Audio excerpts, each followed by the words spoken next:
हाँ तो स्टूडेंट्स, आज कक्षा 10 के लिए विषय विज्ञान में उपविषय रसायन विज्ञान और चैप्टर नंबर 2 स्टार्ट कर दिया है, जिसका नाम है अम्ल, क्षारक एवं लवण। तो बच्चों, इस चैप्टर में जिस नाम से स्पष्ट है, हमें अम्ल, क्षार, क्षारक या क्षार, इसे हम भस्म कह देते हैं, लवण का अध्ययन करना है। किंतु इन तीनों चीज़ों के बारे में पता होने से पहले हमें एक वर्ड पढ़ना है, विद्युत अपघट्य। और विद्युत अपघट्य के साथ साथ हम इस चैप्टर में क्या क्या पढ़ने वाले हैं वो भी जरा देख लेंगे एक दृष्टि में। विद्युत अपघट्य, विद्युत अपघटन, वियोजन सिद्धांत, अम्ल व क्षार की सामान्य परिभाषा, फिर वैज्ञानिक अनुसार परिभाषा, उभयधर्मी पदार्थ, प्रबल अम्ल, प्रबल क्षार, दुर्बल अम्ल, दुर्बल क्षार, अम्लों के सामान्य गुण, फिर उनके विषय में रासायनिक गुण, इसी प्रकार क्षारों के सामान्य गुण, फिर रासायनिक गुण, अम्ल की क्षारकता, उदासीनीकरण अभिक्रिया, लवण, लवणों का वर्गीकरण, कुछ प्रमुख लवणों के सरल नाम, रासायनिक नाम व अणुसूत्र। इनसे संबंधित और अन्य भी टॉपिक हैं। जितना टॉपिक क्लियर हो जाएंगे उतना आप स्टडी करेंगे उसको और इस वीडियो के माध्यम से समझेंगे। शेष टॉपिक आपके PDF के माध्यम से आपको भेज दिए जाएंगे। चलिए स्टार्ट करते हैं। सबसे पहले करते हैं बात विद्युत अपघट्य की। तो बच्चों, विद्युत अपघट्य वे पदार्थ होते हैं जो अपने अंदर धनायन और ऋणायन समाहित रखते हैं, और जैसे ही इनको विलयन अवस्था में लाया जाता है तो ये विपरीत आयनों में टूट जाते हैं, और इनका जो जलीय विलयन होता है उसमें विद्युत धारा प्रवाहित की जा सकती है। तो वे सभी पदार्थ जिनके जलीय विलयन में से विद्युत धारा प्रवाहित की जा सकती है वह विद्युत अपघट्य कहलाते हैं। एक विद्युत अपघट्य हम बात करें तो सिंपल सी बात, हम NaCl की बात कर लेते हैं, नमक की। और सॉलिड अवस्था में इसमें धनायन और ऋणायन जो होते हैं वो इस प्रकार व्यवस्थित होते हैं कि इसमें विद्युत धारा प्रवाहित नहीं की जा सकती है। किंतु जब इसे जल में घोल देते हैं तो इसमें जो इसके अंदर आयन होते हैं वह मुक्त हो जाते हैं और उस जलीय विलयन में इसके विद्युत धारा प्रवाहित की जा सकती है। और देखिए ये आयनों में कैसे टूट जाता है, इस प्रकार देखेंगे।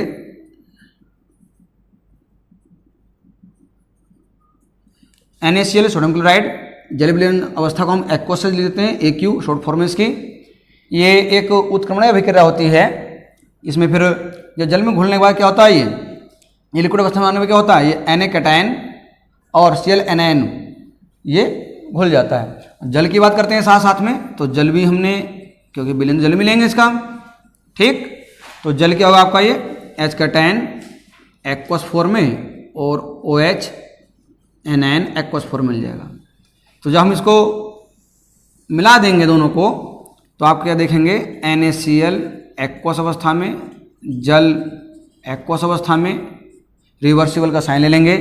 विपरीत आयन जुड़ते हैं। हमने आपको पहले चैप्टर में से आयनों के अदला बदली वाली अभिक्रिया, जैसे अवक्षेपण अभिक्रिया या द्विप्रतिस्थापन अभिक्रिया, डबल डिस्प्लेसमेंट रिएक्शन आपको समझाई थी। उसी प्रक्रिया की बात हम यहाँ पर करें तो यहाँ पर ये इस प्रकार से विपरीत आयनों को और अपोजिट डायरेक्शन में, ये ऊपर है तो नीचे वाला है, ये नीचे वाला तो ऊपर वाले से मिलेंगे, अर्थात ताकि हम इनका प्रोडक्ट प्राप्त कर सकें। तो जलीय विलयन अवस्था में इन्होंने अपना आयन वियोजित करके नए प्रकार के यौगिक बना लिए हैं। तो जिस प्रक्रिया में आयनों का टूटकर उनमें विद्युत धारा प्रवाहित की जा सकती है, उस घटना को हम बोलते हैं विद्युत अपघटन। तो अपघट्य आपको समझ में आ गया होगा, अपघटन आपको समझ में आ गया होगा। अब वियोजन सिद्धांत की बात करते हैं। तो बच्चों, वियोजन की मैं बात करता हूं तो वियोजन का शब्द है, वियोजन बोले तो हम, वियोजन मतलब टूटना। अब हम यहाँ टूटने की बात करते हैं तो टूटने का मतलब हमारे केमिस्ट्री के अनुसार, हम चूंकि लवण, अम्ल और क्षार पढ़ रहे हैं तो हम यहाँ पर विपरीत आयनों की बात करेंगे। विपरीत आयन अर्थात विपरीत आयन कौन कौन से, जो मैं आपको पीछे पढ़ा चुका हूं, धनायन और ऋणायन। धनायन और ये आपका ऋणायन। तो वियोजन में क्या होगा, आपके विपरीत प्रकार के आयन बन जाएंगे। इस प्रकार से ये विद्युत धारा के प्रभाव से काम होता है तो विद्युत अपघटन कहलाएंगे, और यदि ये ऊष्मा के प्रभाव से काम होता है तो उसमें वियोजन कहलाएगा। किंतु हम यहाँ पर जनरली जो बात कर रहे हैं, हम केवल आयनों की बात कर रहे हैं और हमें आयनों से मतलब ही इस अम्ल और क्षार की परिभाषा को समझना और आगे बढ़ाना है। तो उससे पहले हमने वियोजन सिद्धांत की बात कर रहे हैं आपके लिए। तो वियोजन सिद्धांत जो दिया था वो स्वांटे आर्हेनियस ने सन 1884 ईस्वी में दिया था। उन्होंने अम्ल क्षार की परिभाषा को मद्देनजर रखते हुए या और अन्य घटनाओं को इस ध्यान में रखते हुए अपनी परिभाषा को प्रस्तुत किया था। अपनी परिभाषा में उन्होंने क्या कहा था कि जो विद्युत अवघट्टे होते हैं जब जल में घोले जाते हैं तो विपरीत आयनों में टूट जाते हैं। तो जो विपरीत आयनों के समूह होते हैं, एक धनायन समूह होता है, एक ऋणायन समूह होता है। कुछ विद्युत अवघट्टे तो पूर्ण रूप से आयनों में टूट जाते हैं और कुछ आंशिक रूप से टूटते हैं। इस आधार पर उन्होंने एक वियोजन की मात्रा का टॉपिक भी बताया और वियोजन की मात्रा का टॉपिक उन्होंने ये कहा कि जो विद्युत अवघट्ट होता है उसका जितना अंश वियोजित होता है, ठीक उस मात्रा को ही हम विद्युत वियोजन कहते हैं। तो विद्युत वियोजन का या वियोजन या आयनन का जो हमारे पास फॉर्मूला भी बन जाता है, आयनन या वियोजन के लिए वियोजित अणुओं या मोलों की, आप कक्षा 10th तक तो बात अणुओं की करेंगे और जब आप पहुंचेंगे 11th 12th में तो वहां पर आपको मोल पढ़ने को भी मिलेगा। हालांकि आप 9th में टॉपिक पढ़ चुके हैं, ठीक है। विविध अणुओं की संख्या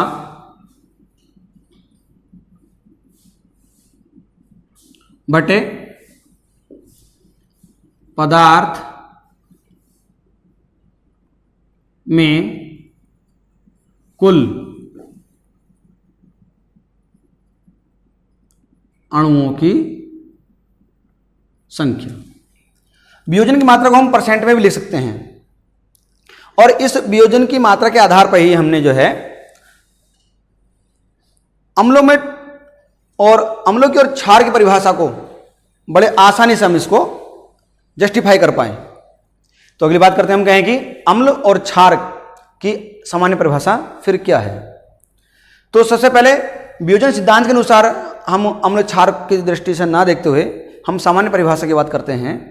तो अम्ल जो होते हैं वे पदार्थ जो खट्टे होते हैं, अम्ल वे पदार्थ होते हैं जो खट्टे होते हैं।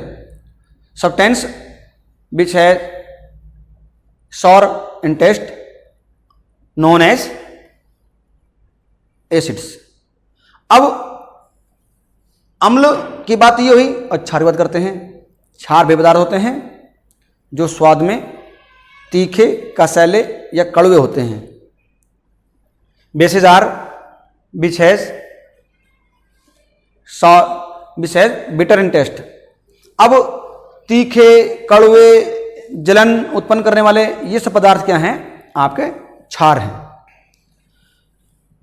भाई केमिस्ट्री में एक कोटेशन है, एक बहुत ज़्यादा हार्ड इंस्ट्रक्शन है कि रसायन पदार्थों को कभी भी चखकर देखना नहीं चाहिए, क्योंकि उनके अंदर कोई घातक विष भी हो सकता है जिससे व्यक्ति की मृत्यु भी हो सकती है। तो हम यदि अम्ल क्षार की परिभाषा चखने के आधार पर बात करते हैं तो वह प्राणघातक हो सकता है। तो फिर वैज्ञानिकों ने इसका एक सरल उपाय बताया। सरल उपाय क्या बताया कि वियोजन के आधार पर हम इसको बड़े जस्टिफाई कर सकते हैं। फिर आगे ब्रांस्टन लोरी ने भी अपनी परिभाषा दी। उसके बाद लुईस भी आए। और लुईस कब आए? जब आर्हेनियस और ब्रांस्टन लोरी की कुछ अम्ल क्षार परिभाषाओं के वर्णन में त्रुटि मिलने के पश्चात या उनसे किसी पदार्थों की पूर्ण व्याख्या अम्ल क्षार के रूप में ना होने के पश्चात लुईस ने अपनी अम्ल क्षार धारणा को प्रस्तुत किया था, जो कि सबसे ज़्यादा कारगर सिद्ध हुई थी। तो हम अब अम्ल और क्षार की परिभाषा की बात करते हैं आर्हेनियस के अनुसार। स्वांटे आर्हेनियस ने क्या कहा? स्वांटे आर्हेनियस ने अम्ल उन पदार्थों को बताया जो जल में घुलने पर और वियोजित होने के पश्चात H कैटायन अर्थात हाइड्रोजन आयन देते हैं।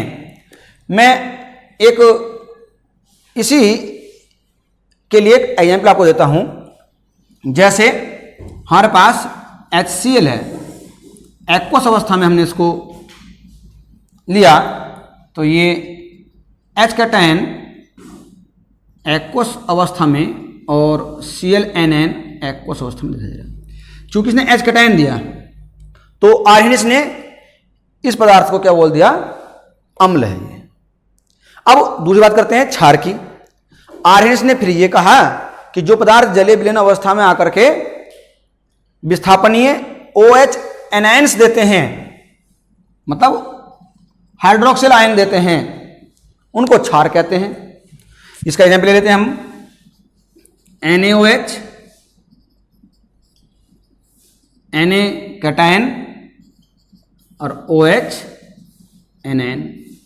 तो इसने जल में घुलने पर क्या दिया, OH एनायन दिया, तो ये फिर क्या हो गया, ये क्षार। आर्सेनिस ने इस प्रकार से अम्ल क्षार की परिभाषा प्रस्तुत की। अब पता ये चला कि अधिकांश पदार्थों की ये परिभाषा सटीक नहीं बैठती है, अर्थात क्या केवल वही अम्ल होंगे जिनमें H कैटायन होंगे, या केवल वही पदार्थ क्षार होंगे जिनमें OH एनायन होंगे। ये एक संशय का विषय हो गया। फिर इस थ्योरी को सुधारने की आवश्यकता हुई। तो फिर कौन आए, ब्रांस्टैंड-लोरी आए। ब्रांस्टैंड-लोरी ने क्या किया, ब्रांस्टैंड-लोरी की परिभाषा को प्रोटॉन के आधार पर माना जाता है, क्योंकि उन्होंने प्रोटॉन के आधार पर अम्ल क्षार की परिभाषा प्रस्तुत की थी। अब प्रोटॉन के लिए उन्होंने क्या कहा, प्रोटॉन होता क्या है, आपने लिखा होगा H कैटायन को हम प्रोटॉन से दिखाते हैं, ठीक है। तो फिर बात किसकी आई, लुईस की बात आई। लुईस ने किस आधार पर परिभाषा दी, फिर लुईस ने इलेक्ट्रॉनों के ग्रहण करने और त्यागने के आधार पर अम्ल क्षार की परिभाषा प्रस्तुत की। चलिए अब बात करते हैं उभयधर्मी पदार्थ की। उभयधर्मी पदार्थ क्या होते हैं, उभयधर्मी पदार्थ वे होते हैं जिनके अंदर अम्लीय और क्षारीय, अम्लीय और क्षारीय दोनों प्रवृत्ति मिक्स रूप में पाई जाती हैं, अर्थात वह अम्लता का भी व्यवहार प्रदर्शित करे और क्षार का भी व्यवहार प्रस्तुत करे। तो ऐसे पदार्थ हमारे पास कौन कौन से, जल और बाइकार्बोनेट आयन और बाइसल्फेट आयन या हाइड्रोजन सल्फेट आयन, इसे हाइड्रोजन कार्बोनेट बोल देते हैं आयन। तो ये ऐसे पदार्थ हैं जो अम्लीय और क्षारीय दोनों प्रवृत्ति को दर्शाते हैं। अब हम प्रबल अम्ल प्रबल क्षार की बात करते हैं। प्रबल अम्ल क्या होते हैं, प्रबल क्षार क्या होते हैं। जैसे मैंने वियोजन सिद्धांत के बारे में बताया कि जब किसी विद्युत अपघट्य को जल में घोला जाता है तो वह विपरीत आयनों में टूट जाता है, तो इस विपरीत आयन में टूटना अर्थात वियोजन या आयनन के आधार पर ही हम विद्युत अपघट्यों के लिए उनको श्रेणी बांट देते हैं। वो श्रेणी क्या होती है, प्रबल और दुर्बल। अम्ल की बात करते हैं पहले। तो प्रबल अम्ल क्या है, तो प्रबल अम्ल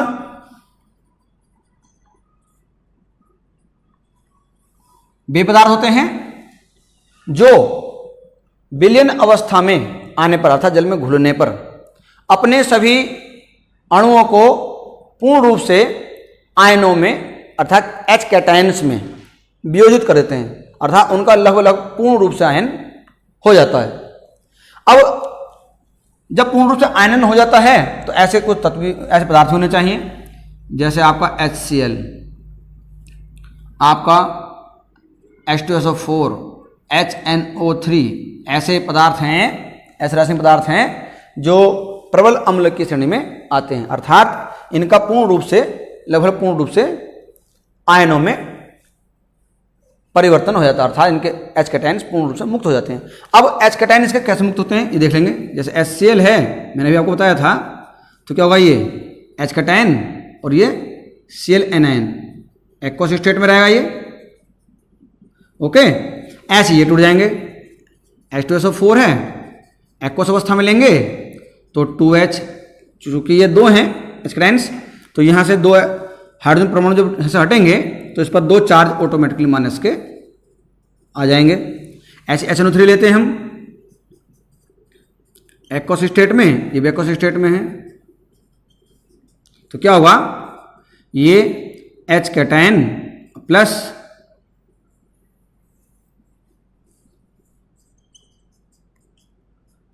NO3 नाइट्रेट आयन, ये इस प्रकार से आयनों में टूट जाते हैं, अर्थात इसमें H कैटायन्स लगभग पूर्ण रूप से वियोजित हो जाएंगे, टूट जाएंगे।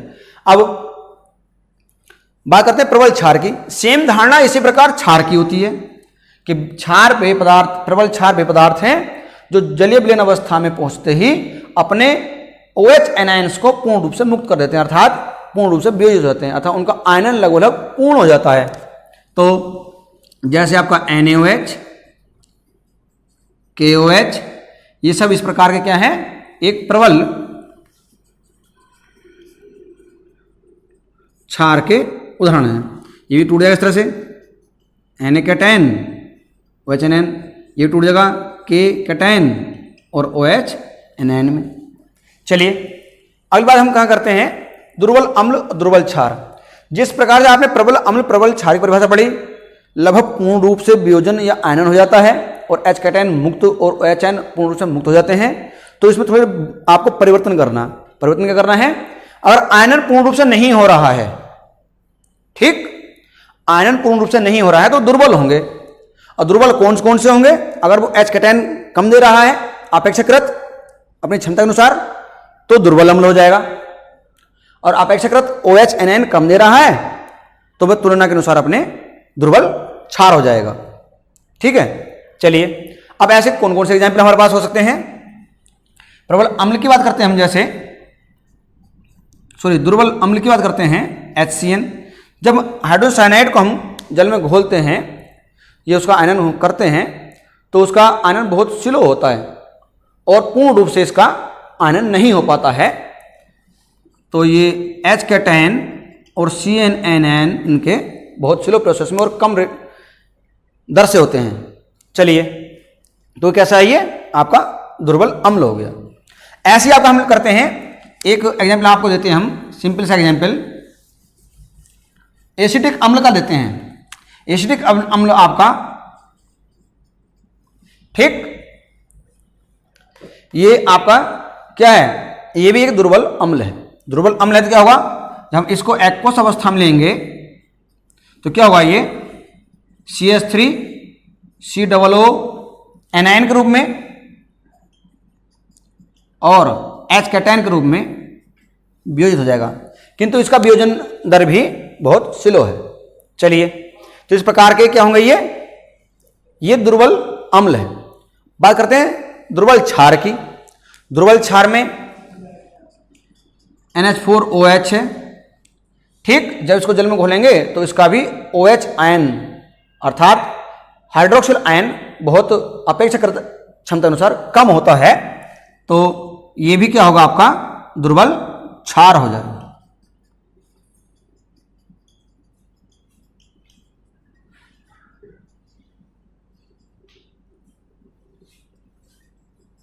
ठीक, चलिए अब अम्लों के सामान्य गुणों की बात करते हैं। भाई एक सिंपल सी बात बताता हूं आपको मैं। भाई अम्लों के सामान्य गुण के लिए, जैसे अम्लों की प्रवृत्ति की बात करते हैं सबसे पहले हम, तो अम्ल और क्षार दोनों की कॉमन चीज आती है। वो कॉमन क्या आती है, ये संक्षारक प्रवृत्ति के आते हैं। एक वर्ड आएगा संक्षारक प्रवृत्ति। तो संक्षारक प्रवृत्ति होती क्या है, पहले ये समझने की बात है, जिसे कोरोसिव नेचर बोल देते हैं। भाई कुछ पदार्थ, रासायनिक पदार्थ ऐसे हमारे पास हैं जो लकड़ी, कागज या त्वचा के संपर्क में आते ही उनको जला करके या गला करके नष्ट कर देते हैं। तो ऐसे पदार्थ हम बोलते हैं कोरोसिव नेचर प्रॉपर्टी वाले पदार्थ, अर्थात ये संक्षारक पदार्थ हैं। तो अम्ल भी और क्षार भी दोनों ही संक्षारक प्रवृत्ति के होते हैं। तो हम सबसे पहले इन के गुणों को अलग अलग बांट लेते हैं, पहले बात करते हैं अम्लों की। तो अम्ल के सामान्य गुण हैं, हल्के से सरल से बता रहा हूं आपको मैं। अम्ल संक्षारक प्रवृत्ति के होते हैं, अम्ल जल में विलय होते हैं, अम्ल प्रायः जल में घुलने पर H कैटायन होते हैं, मैंने आपको बताया अभी, H कैटायन दे देते हैं। जरूरी नहीं कि H कैटायन ही हो, किंतु उनकी प्रवृत्ति क्या होगी, आयंस की देने की होगी, जो H कैटायंस के रूप में सबसे ज़्यादा आपको पदार्थ का 10th के आधार पर पढ़ने को मिलने वाले हैं। इसलिए मैंने आपको केवल H कैटायंस की बात करी यहाँ पर। चलिए अब दूसरी बात करते हैं, अम्लों की जो pH मान होती है वह 7 से कम होती है। ये pH मान आया जिसे बोलते हैं हाइड्रोजन आयन सांद्रण। एक टॉपिक नया मिल गया आपको अभी, pH मान अर्थात हाइड्रोजन आयन सांद्रण। ये टॉपिक आपका अलग से पढ़ाने वाले हम, ठीक है। तो हाइड्रोजन आयन सांद्रण होता है प्रति लीटर बिलियन में उपस्थित H कैटायनों की संख्या को हम बोल देते हैं pH मान, और उन संख्या को हम जल के आयनिक गुणनफल के रूप में सर्व कर देते हैं। ये बात हम अलग टॉपिक में जोड़ने वाले हैं विस्तार रूप से। तो फिर अम्ल की गुणों में हम पहुंच गए कहाँ तक, pH मान तक। अब अम्लों के कुछ रासायनिक गुण हैं, इसमें जोड़ लेता हूं मैं आपके लिए। अम्ल, जो प्रबल अम्ल होते हैं, प्रबल अम्ल और प्रबल क्षार जब आपस में अभिक्रिया करते हैं तो वो अपने प्रभाव को निरस्त कर देते हैं, दूसरे प्रभाव को निरस्त कर देते हैं और क्या बनाते हैं, लवण और जल बनाते हैं। इस अभिक्रिया को हम उदासीनीकरण अभिक्रिया भी कह देते हैं। और जरा एग्जाम्पल देख लेंगे, प्रबल अम्ल प्लस प्रबल क्षार क्या बनेगा आपका, लवण बनेगा और जल बनेगा। प्रबल अम्ल के लिए आप HCl ले लेंगे एक्वस अवस्था में, प्रबल क्षार के लिए आप सोडियम हाइड्रोक्साइड ले लेंगे जिसे कास्टिक सोडा भी कह देते हैं, और ये आयन आपस में चेंज हो जाएंगे जैसे मैंने आपको बताया था, ठीक। तो ये क्या होगा आपका, Na के साथ Cl और जल, एक्वस अवस्था में सोडियम क्लोराइड और जल लिक्विड अवस्था में आ जाता है। तो अम्लों ने अपना प्रभाव छोड़ दिया, क्षार ने अपना प्रभाव छोड़ दिया, आपस में अभिक्रिया करके इन्होंने क्या बना लिया, लवण और जल। और लवण उदासीन होता है, लवण के अंदर ना अम्ल की प्रॉपर्टी है ना क्षार की प्रॉपर्टी है। उन्होंने, अम्ल ने अपना गुण त्याग दिया, क्षार ने अपना गुण त्याग दिया, एक नया गुण मिल गया, उदासीन गुण। तो लवण एक उदासीन प्रॉपर्टी का हमारे पास रासायनिक यौगिक या पदार्थ है। चलिए अब इसी में हम बात करते हैं, जो प्रबल अम्ल होते हैं या तनु अम्लों की बात करते हैं। सबसे सिंपल बात, हम तनु अम्लों की साथ जब कुछ विशेष पदार्थों की अभिक्रिया करी जाती है, क्रियाशील पदार्थों की अभिक्रिया की जाती है, तो उसमें वे अपनी क्रिया के साथ साथ हाइड्रोजन गैस को मुक्त कर देते हैं और अपना लवण बना लेते हैं। देखिए मैं इसका आपको एक एग्जाम्पल देता हूं, सिंपल सा एग्जाम्पल। हमने मैग्नीशियम धातु ली जो सॉलिड अवस्था में है, हमने HCl एक्वस अवस्था में ले लिया जो कि अम्ल है।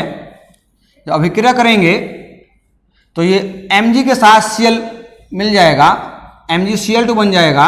अब कैसे बनेगा ये बताएंगे भी आपको, और हाइड्रोजन मुक्त हो जाएगी।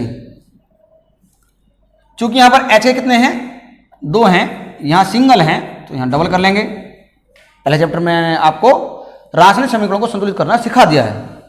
अब Mg के कितने हैं पर, सिंगल है, ये सिंगल हो गए। आपको क्या मिला, ये एक मिला आपका जल में विलय MgCl2, लवण मिल गया, ठीक है। किंतु मुक्त क्या हुई, हाइड्रोजन। तो मैग्नीशियम धातु ने अपना लवण बना लिया और हाइड्रोजन गैस कर दी मुक्त। तो तनु अम्लों के साथ क्रियाशील धातुएं अभिक्रिया करके हाइड्रोजन गैस को मुक्त कर देती हैं और अपना स्वयं का लवण बना लेती हैं। चलिए फिर अगली बात करते हैं हम। इसी क्रम में अलग टॉपिक जोड़ते हैं, क्षार के सामान्य गुण और रासायनिक गुण। अब इसी क्रम में क्षार के सामान्य गुण और फिर उसके साथ साथ रासायनिक गुण जोड़ देंगे 2-3। तो क्षार के सामान्य गुणों की बात करते हैं। जैसे हमने कहा था अम्ल संक्षारक प्रवृत्ति होते हैं, तो क्षार भी संक्षारक प्रवृत्ति के होते हैं, किंतु क्षारों की संक्षारक प्रवृत्ति अम्लों की तुलना में कम होती है। पर यह ध्यान रखना, इसका अपवाद भी है। अपवाद ये है कि सोडियम हाइड्रोक्साइड NaOH प्रबल अम्लों की भांति संक्षारक है। जब सोडियम हाइड्रोक्साइड को जल में घोला जाता है तो ये दाहक सोडा के नाम से जाना जाता है, क्योंकि जब ये जल में घुलता है तो ये अपनी ऊष्मा छोड़ता है, बहुत तेजी से बर्तन गर्म होने लगता है और बर्तन चटकने की संभावना भी रहती है।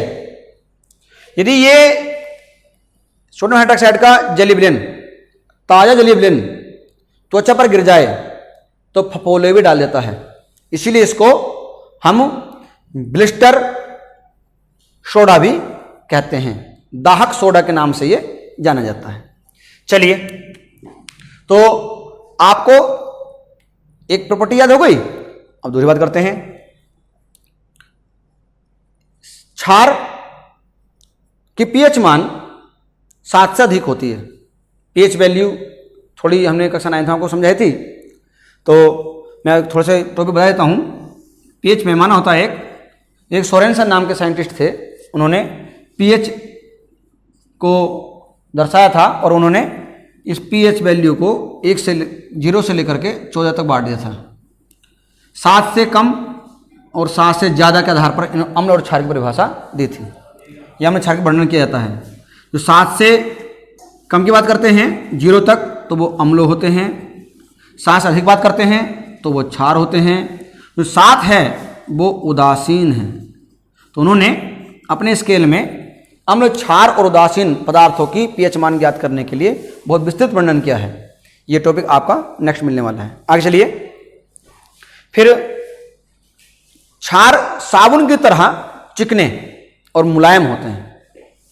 यदि हम सोडियम हाइड्रोक्साइड को टच करें तो बहुत चिकना और मुलायम महसूस होता है।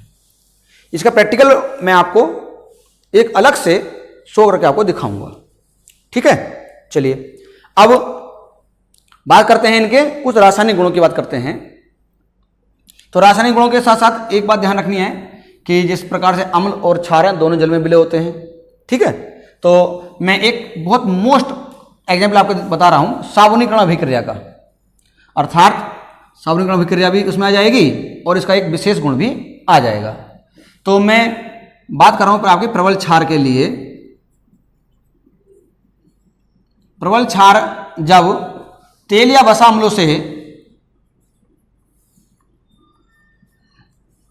अभिक्रिया करते हैं तो वो ग्लिसरॉल और साबुन बनाते हैं। इस अभिक्रिया को साबुनीकरण अभिक्रिया कहते हैं। ये तो आपको याद करने का तरीका, किंतु अब इसको विस्तृत रूप से देखेंगे। तेल या वसा हम किस रूप से केमिस्ट्री में दिखा सकते हैं।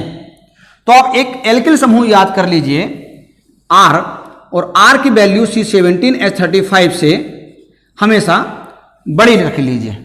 इस प्रकार के एल्किल समूह को जब हम CH2 CH और CH2 इस प्रकार की कार्बन श्रृंखला जोड़ लेंगे तो वो तेल और वसा अम्लों की श्रेणी में आ जाते हैं। और तेल और वसा होते हैं एस्टर, और एस्टर का फॉर्म होता है RCOR, RCOOR। हम इसको अपनी सुविधा दृष्टि से OCOR भी लिख सकते हैं। समान वैल्यू होती हैं तो एक जैसे लगा देते हैं यार, यदि डिफरेंट होती हैं प्राथमिक द्वितीय तृतीयक तो हम डैश और डबल डैश ट्रिपल डैश की बात करते चलते जाते हैं। चलिए अगली बात करते हैं। तो हम क्या करेंगे, यहाँ पर हम जो है OCOR ये एस्टर ग्रुप हमें दिखा देते हैं। प्रबल क्षार है तो प्रबल क्षार के लिए हम यहाँ पर सोडियम हाइड्रोक्साइड मैंने जो अभी आपको एक दाहक सोडा के नाम से बताया था उसी को ले लेंगे। और हम चूंकि यहाँ पर 3 एल्किल ग्रुप हैं और तीनों को विस्थापन करना हमें पड़ेगा, इसीलिए हम क्या करेंगे, यहाँ पर NaOH को 3 भागों में बांट देंगे, अर्थात हमने इसके 3 अणु ले लिए। जब अभिक्रिया होगी तो अभिक्रिया होने पे क्या होगा, ये शुरू का जो एल्किल सीरीज है वो अंतिम एल्किल ग्रुप के साथ हट जाएगा और ये इस प्रकार से यहां से कट जाएगा। अब एक बात ध्यान रखने वाली बात क्या है, CH2OH बचा, CHOH बचा, CH2OH बचा, ये तो ग्लिसरॉल, CH2OH, CHOH, CH2OH, ये आपका बन गया ग्लिसरॉल। ठीक, जो ऊपर लिखा हुआ भी है। अब बात करते हैं साबुन की। तो साबुन एस्टर होते हैं और जटिल एस्टर होते हैं, तो RCOO के रूप में हम इसको लिख सकते हैं, किंतु यहाँ पर सोडियम समूह लगा हुआ है, सोडियम परमाणु लगे हुए हैं, तो ये 3 हैं। पर आप देखेंगे एक बना लेते पहले, R एक है, C अकेला है, O एक लाइन में 2 हैं लिख देंगे, और एक लाइन में Na भी अकेला ही है। अब बात करते हैं कितने, ये 1 2 3 लाइन बन रही हैं, तो ये 3 गुना हो गया, ये बन गया आपका साबुन। सोडियम स्टेरेट, सोडियम परमैंगनेट, ये सब क्या आपके साबुन के एग्जाम्पल हैं। अब हमने यहां शर्त रख दी पहले ही कि एल्किल समूह को कहां जोड़ना, हमें C17H35 की लंबी श्रृंखला में जोड़ना है। तो ये आपके साबुनीकरण अभिक्रिया कहलाती है। ये बोर्ड में कई बार आपको मालूम कर ली गई है, फर्स्ट ईयर में भी आपका पीछे नहीं छोड़ने वाली, आपको मिलेगी। चलिए, अब इसके साथ साथ हम बात करेंगे अगले।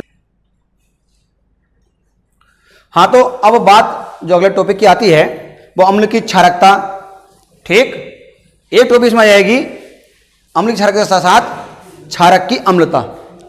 तो ये दोनों एक दूसरे के एंटी हैं, एक दूसरे अपोजिट जैसे हैं, किंतु तरीका याद करने का एक ही है। भाई जितने भी अम्ल होते हैं उसमें कितने H अर्थात हाइड्रोजन आयन परमाणु विस्थापनीय कितने हैं, ये गिनती देखनी होती है। हमारे पास HCl है, यदि हम HCl का यदि हम वियोजन कर लें अर्थात एक्वस स्टेट में ला करके इसको हम H कैटायन में और Cl एनायन में लिख दें, तो हमें देखना होता है कि कितने इसमें कैटायन आए। इसमें कितने आए, 1 आए। तो इसकी अम्ल है, चूंकि हम अम्ल पढ़ रहे हैं किंतु अपोजिट बोल देंगे क्षारकता, तो अम्ल की क्षारकता होगी इसमें 1। अगला यहां पे मैंने लिख दे रखा आपके लिए HNO3, ये भी सेम ऐसे हो जाएगा, H कैटायन एक्वस स्टेट में और NO3 एक्वस स्टेट में, ये क्या हो जाएगा आपका माइनस में, इसका भी S एक ही परमाणु विस्थापित हुआ है। ऐसे ही एसीटेट अम्ल में हो जाएगा। बात करते हैं H2SO4 की, सल्फ्यूरिक अम्ल की। तो इसमें क्या होगा, इसमें 2 हाइड्रोजन परमाणु विस्थापित होंगे और यहाँ पर 2 छूटते हैं। यहाँ पर जो कंपाउंड उदासीन होता है, जितने यहाँ से हाइड्रोजन विस्थापित हुए इस पर चार्ज आ जाएगा उतना ही अगेंस्ट चार्ज। सल्फेट आयन आप जानते भी होंगे, -2 चार्ज होती है इसकी। तो यहाँ पर 2 विस्थापन परमाणु हाइड्रोजन परमाणु हैं, तो इसकी अम्ल की क्षारकता कितनी हो गई, 2 हो गई। ऐसे यदि मैं आपके फास्फोरिक अम्ल के लिए लेता हूं H3PO4 की एक्वस स्टेट में लेंगे, तो यहाँ पर 3 H कैटायन्स आ जाएंगे और PO4 आपके यहाँ पर आ जाएंगे। इसका मतलब क्या हुआ, ये भी आपके 3 परमाणु विस्थापित हुए हाइड्रोजन के, तो क्या हुआ यहाँ पर, ये अम्ल की क्षारकता यहाँ पर होगी 3। चलिए, उदासीनीकरण अभिक्रिया टॉपिक आता है। तो उदासीनीकरण अभिक्रिया में अभी अम्ल और क्षार के गुण आपको बताए थे। तो ये जो अम्ल क्षार के गुण की बात आई थी, अम्लों के अलग गुण की बात आई थी, क्षारों की अलग बात आई थी। एक बात आई उदासीनीकरण अभिक्रिया, एक टॉपिक आएगा लवण।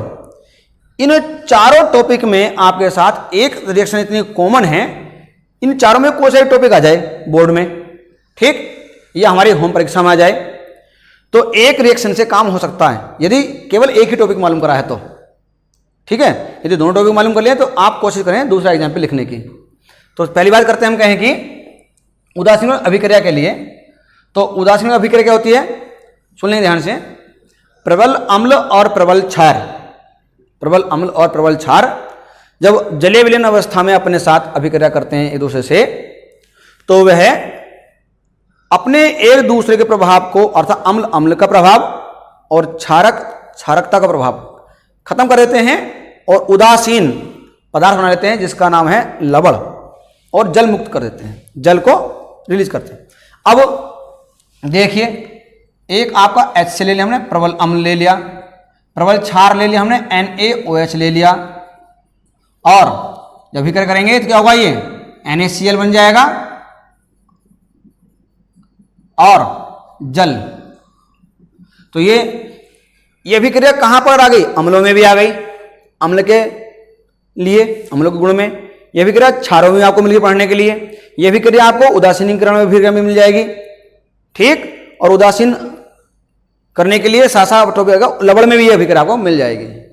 तो बोर्ड में इन चारों में से कोई ना कोई टॉपिक हर बार मालूम कराया जाता है, तो ये टॉपिक आपको बिल्कुल सही करके तैयार करना है। तो ये अभिक्रिया क्या रहेगी? उदासीनीकरण अभिक्रिया। चलिए अब बात करते हैं हम लवण की। तो इसी परिभाषा में से जुड़ा हुआ है जो अभी आपने उदासीनीकरण अभिक्रिया पढ़ी कि प्रबल अम्ल प्रबल क्षार आपस में विलयन अवस्था में अभिक्रिया करके क्या बनाते हैं? लवण और जल बनाते हैं। इस अभिक्रिया को उदासीनीकरण अभिक्रिया कहते हैं। अब इसमें थोड़ा बदलाव कर दो या यही परिभाषा रहने दो। किस प्रकार से? प्रबल अम्ल प्रबल क्षार विलयन अवस्था में अभिक्रिया करके एक ठोस पदार्थ बनाते हैं, उस ठोस पदार्थ को ही लवण कहते हैं। परिभाषा वही है, बस थोड़ा सा आपको डिफरेंस करना है, ठीक। तो ये क्या होगा आपका? ये क्या होगा आपका? अब अगली बार क्या देखना है? अगली बार हम आपको जब तक जल में घुला हुआ है तो ये एक्वस स्टेट में लिख सकते हैं, जब सांद्रित करते हैं तो सॉलिड स्टेट में आ जाता है, सांद्रित स्थिति में लाते हैं तो। चलिए तो आपके बन गए ये लवण की परिभाषा। लवण 6 प्रकार के होते हैं, ठीक। सामान्य लवण, अम्लीय लवण, क्षारकीय लवण, द्विक लवण, संकर लवण, मिक्स लवण। इन लवणों का वर्गीकरण आपके सिलेबस में बहुत कम दे रखा है, पिछले साल के टॉपिक में थे ये, मतलब 2-3 साल पीछे। अब मुख्य लवणों की बात की जाती है, फिर भी मैंने आपको पीडीएफ के माध्यम से इन लवणों के बारे में बिल्कुल विस्तृत जानकारी आपको दे दी है विद एग्जाम्पल के। बात करते हैं क्या है कि प्रमुख लवणों की बात करते हैं। तो प्रमुख लवण हम कौन कौन से पढ़ने वाले हैं उनका नाम सुन लीजिए। पहली बात मैं आपको कम से कम 6 लवण पढ़ाऊंगा, और 6 लवणों में कौन कौन से लवण हैं? पहली बात आपका NaCl साधारण नमक, फिर आपका कास्टिक सोडा सोडियम हाइड्रोक्साइड, फिर आपका ब्लीचिंग पाउडर CaOCl2, आप इसको CaOCl भी लिखते हैं, CaOCl फिर आप पढ़ेंगे आप copper sulphate हाइमी hydrate POP plaster of Paris. फिर आप इसमें पढ़ने वाले हैं एक टॉपिक, तो फिर धावन सोडा और खाने का सोडा। धावन soda Na2CO3 into 10H2O, sodium carbonate decahydrate, इसका ये रासायनिक नाम है, अणुसूत्र इसका Na2CO3 इंटू 10H2 होता है। फिर आता है आपका खाने का soda NaHCO3 sodium hydrogen carbonate या सोडियम बाइकार्बोनेट। इन्हीं यौगिकों को आपके सिलेबस में ऐड किया गया है। इनके बनाने की विधि, रासायनिक नाम मालूम कर लेता है और इनके गुण मालूम कर लेता है, उपयोग मालूम कर लेता है। ये टॉपिक आपका नेक्स्ट वीडियो में जुड़ेगा, और इस प्रकार से जो टॉपिक मैंने पढ़ाए हैं उनको PDF के माध्यम से आपको नोट करने हैं, याद करना है, ठीक है। आपके प्रथम मासिक परीक्षा टेस्ट में केमिस्ट्री का एक चैप्टर, प्रथम चैप्टर, फिर फिजिक्स का प्रथम चैप्टर और बायो का प्रथम चैप्टर मासिक परीक्षा के लिए, प्रथम मासिक परीक्षा के लिए ऐड है। इसलिए आप तीनों चैप्टरों की तैयारी ध्यान से करें और अपने अच्छे मार्क्स पाएं। साथ ही हमारे YouTube चैनल को सब्सक्राइब कीजिए, वीडियोस को अधिक अधिक शेयर कीजिए, ओके।